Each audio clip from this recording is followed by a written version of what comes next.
நண்பர்கள் அனைவருக்கும் வணக்கம். இன்று ஒரு தகவல். ஒரு மன்னன் இருக்கார். அவர் அந்த நாட்டில் யார் தவறு செஞ்சாலும் அவங்கள தூரமாக இருக்கிற ஒரு காட்டுக்கு அனுப்பி 100 மூங்கில் வெட்டி கொண்டு வந்து அந்த அரண்மனையில் போடணும். அதுதான் அந்த மன்னன் அவங்களுக்கு கொடுக்கக்கூடிய தண்டனையாக அந்த ஊரில் இருக்குது. அப்படி இருக்கும் பட்சத்தில் அரண்மனைக்கு பக்கத்தில் இருக்கக்கூடிய ஒரு நபர் ஒரு தப்பு செஞ்சிடறாரு. உடனே எல்லாத்தையும் கூப்பிட்டு உட்கார வச்சு ஒரு தீர்ப்பு கொடுக்குறாங்க. இந்த நபர் 7 மலைக்கு தாண்டி இருக்கக்கூடிய ஒரு மலையில் போயிட்டு 100 மூங்கில் வெட்டி கொண்டு வந்து அரண்மனையில் போடணும். இதுதான் அவருக்கு உண்டான தண்டனை அப்படின்னு சொல்லிட்டு தீர்ப்பு கொடுக்குறாரு. உடனே அந்த நபரும் அந்த தீர்ப்பை ஏற்றுக்கிட்டு அவருடைய ஒரு 8 வயசு பையனை கூப்பிட்டுக்கிட்டு அந்த மலைக்கு போகிறார். மூங்கில் வெட்டுறதுக்காக போகிறார்.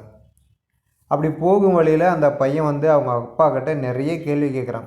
அந்த மரம் என்ன, இந்த மரம் என்ன, அந்த பழத்தின் பெயர் என்ன, இந்த பழத்தின் பெயர் என்ன, அந்த மிருகம் என்ன பேர் கொண்டது, இந்த மிருகம் என்ன பேர் கொண்டது அப்படின்னு கேள்வி மேலே கேள்வியாக கேட்டுக்கிட்டு போய்கிட்டே இருக்கிறான்.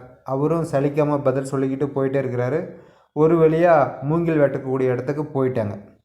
ஸோ அங்கே போய்ட்டும் அந்த பையன் கேள்வி மேலே கேள்வி கேட்டுக்கிட்டே இருக்கிறான். உடனே அப்பா கோவத்தில் இனிமேல் கேள்வியே கேட்கக்கூடாது, நான் வெட்டி போடக்கூடிய எல்லா மூங்கிலையும் எடுத்து அடுக்கி வைங்க அப்படின்ற மாதிரி சொல்லிவிட்டு மூங்கிலை வெட்ட ஆரம்பிச்சிடுறாரு. ஸோ ஒவ்வொன்றா வெட்டி மூங்கிலை போட்டுக்கிட்டு இருக்காரு. பக்கத்தில் ஒரு காட்டாறு ஒன்று ஓடிக்கிட்டு இருக்குது. உடனே பையன் மறுபடியும் அப்பாவை கேள்வி கேட்குறான். அப்பா அப்பா அப்படின்னு சொல்லிட்டு கேட்குறா. அப்பா கோவத்தில் என்னப்பா அப்படின்னு கேட்குறாரு. இந்த ஆறு எங்கே போகுது அப்படின்னு சொல்லிட்டு கேட்குறான் அந்த பையன். அவர் கோவத்தில் நம்ம வீட்டுக்கு தான் போகுது அப்படின்னு சொல்லிடுறாரு. சரின்னு சொல்லிட்டு அந்த பையன் அதுக்கப்புறம் கேள்வியே கேட்கல. அவர் வெட்டி போடக்கூடிய எல்லா மூங்கிலையும் எடுத்து அந்த காட்டாத்தில் ஒவ்வொன்றா எடுத்து விட்டுறான். உடனே அவர் 99 மூங்கிலை வெட்டிட்டார். 100வது மூங்கிலை வெட்டி எடுத்துக்கிட்டு வராரு. பையன்கிட்ட கேட்குறாரு, தம்பி எங்கே நான் வெட்டி போட்ட மூங்கிலெல்லாம் எங்கே அடுக்கி வச்சுருக்க காமி அப்படின்னு சொல்லிட்டு கேட்குறாரு.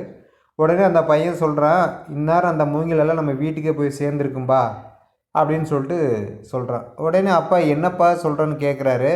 நீங்கள் தான் இந்த காட்டாரை நமக்கு வீட்டுக்கு போகுதுன்னு சொன்னீங்க, அதை எதுக்கு நம்ம தலையில் சுமந்துக்கிட்டு போகணுன்னு சொல்லிட்டு எல்லாம் எடுத்து தண்ணியில் விட்டுட்டேன், வீட்டில் இருக்க நம்ம போய் எடுத்துக்கலாம் அப்படின்னு சொல்லிட்டு பையன் சொல்கிறாரு.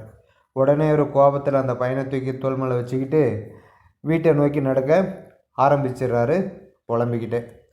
ஸோ இந்த கதை மூலமாக நம்ம என்ன தெரிஞ்சுக்கணும் அப்படின்னு சொன்னால், குழந்தைங்க இடத்துல நம்ம ஒரு விஷயத்தை சொல்லும் பொழுது சரியானதாகவும் உண்மையானதாகவும் இருக்கணும்.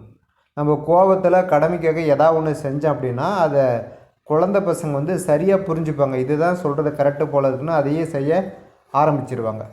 இன்னொரு எடுத்துக்காட்டை கூட சொல்லலாம். போன வாரத்தில் எங்கள் வீட்டுக்கு பக்கத்தில் இருக்கிற ஒரு 6 வயசு குழந்தைக்கு ஷாக் அடிச்சிருச்சு கரண்ட்டில். இப்போ அந்த குழந்தை நல்லா இருக்குது. என்ன ரீசன் அப்படின்னு விசாரிக்க போகும்போது அவங்க அப்பா ரேடியோ மெக்கானிக்கல். அடிக்கடி அந்த டெஸ்டரை எடுத்து ரேடியோலாம் வீட்டுக்கு கொண்டு வந்து வச்சு சரி பார்த்துட்ருப்பார் போல இருக்குது. அவர் வீட்டில் இல்லாத கடைக்கு போயிட்ட நேரத்தில் அந்த குழந்தை அந்த டெஸ்டரை எடுத்துகிட்டு சுவிட்ச் பாக்ஸில் ஒவ்வொரு ஓட்டையிலும் எடுத்து விட்டு பார்த்துருக்குது. அவங்க அப்பா பண்ணுற மாதிரி ஷாக் அடித்து ஹாஸ்பிட்டலுக்கு எடுத்துகிட்டு போனாங்க. இப்போ நல்லா இருக்குது. அதனால் ஒரு ஆபத்தான செயல் நீங்கள் சொல்கிறீங்க கரண்ட்டு சம்மந்தமாக, கேஸ் சம்மந்தமாக அப்படின்னு சொன்னால் அதை குழந்தைங்க முன்னாடி செய்யாதீங்க. அது குழந்தைங்க உங்களை ஃபாலோ பண்ணி அதே மறுபடியும் செய்ய ஆரம்பிப்பாங்க. குழந்தைங்க இடத்துல கவனமாக இருக்கணும் அப்படின்றத இதன் மூலிமா நம்ம தெரிஞ்சுக்கலாம். அடுத்தது, நிறுவனத்தில் பொது அறிவிப்பு கொடுத்ததை பற்றி நிறையா உறுப்பினர்கள் இடத்துல நிறைய கேள்வி. எனக்கு ஒரு 2-3 நபர்கள் ஃபோன் பண்ணி கூட கேட்டாங்க.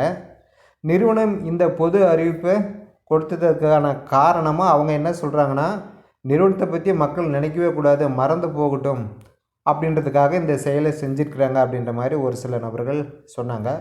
ஸோ என்னுடைய பார்வையில் நிறைய நபர்களிடம் விசாரித்ததன் அடிப்படையில் அப்படிலாம் கிடையவே கிடையாதுங்க. ஏன்னா அப்டேட்டுன்னு சொல்லிட்டு நிறுவனத்துலேருந்து ஒரு அப்டேட் வராதுக்கு முன்னாடி சில நபர்கள் நிறுவனத்து மேலே இருக்கிற நம்பிக்கையில் சில அப்டேட் அப்படின்னு தகவலை கொடுக்குறாங்க. அது மக்களுக்கு போய் ஒரு தேவையில்லாத சங்கடத்தை ஏற்படுத்துது, அதை தவிர்க்கணும் அப்படின்றதுக்காக இந்த பொது அறிவிப்பு கொடுக்கப்பட்டு இருக்கலாம். அதே மாதிரி எதிராக பேசக்கூடிய சில நபர்களும் சொல்லக்கூடிய சில கருத்துக்கள் மக்கள் மனசில் போய் தேவையில்லாத சில மன வருத்தங்களை உண்டாக்கலாம். ஸோ அதை நிப்பாட்டுறதுக்காக இந்த பொது அறிவிப்பு கொடுத்துருக்கிறோமே தவிர, மக்களை மறக்க வைக்கணும் அப்படின்னு சொல்லிட்டு இந்த பொது அறிவிப்பு கொடுத்துருந்தாங்க அப்படின்னா அது கண்டிப்பாக ஏற்றுக்கவே முடியாது. அதே மாதிரி உறுப்பினர்கள் யாரும் மறக்கலாம் மாட்டாங்க.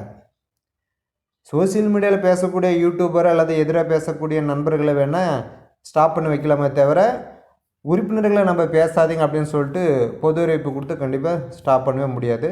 ஸோ அவங்களுக்கு கண்டிப்பாக ஒரு நல்ல பதில் கிடைக்கும் அப்படின்னு தான் வெயிட் பண்ணிகிட்ருக்காங்களே தவிர மற்றபடி அவங்க பேசாமலாம் இல்லை, பேசிக்கிட்டு தான் இருக்கிறாங்க. அது வெளியில் யாருக்கும் தெரியல, அவ்வளோதான். அதனால் கண்டிப்பாக வந்து அவங்க ஒரு பதிலை சொல்லியே தான் ஆகணும். ஆனால் அது எப்போ அப்படின்றத ஒரு விடை தெரியாத ஒன்றாக இருக்குது. அதனால் மக்களை வந்து மறக்கணும் அப்படின்றதுக்காக இந்த பொது அறிவிப்பு கொடுத்துருக்க முடியாது. அப்படி கொடுத்துருந்தாங்க அப்படின்னா அதை யாருமே ஏற்றுக்கவே முடியாது. கண்டிப்பாக உறுப்பினர்கள் எதிர்பார்க்கக்கூடிய ஒரு நல்ல தகவலோடு கண்டிப்பாக அவங்க பேசுவாங்க அப்படின்றத எல்லா உறுப்பினர்கள் சார்பாகவும் கேட்டுக்கலாம். மீண்டும் அடுத்து இன்று ஒரு தகவலுடன் உங்களை சந்திக்கிறேன். நன்றி, வணக்கம்.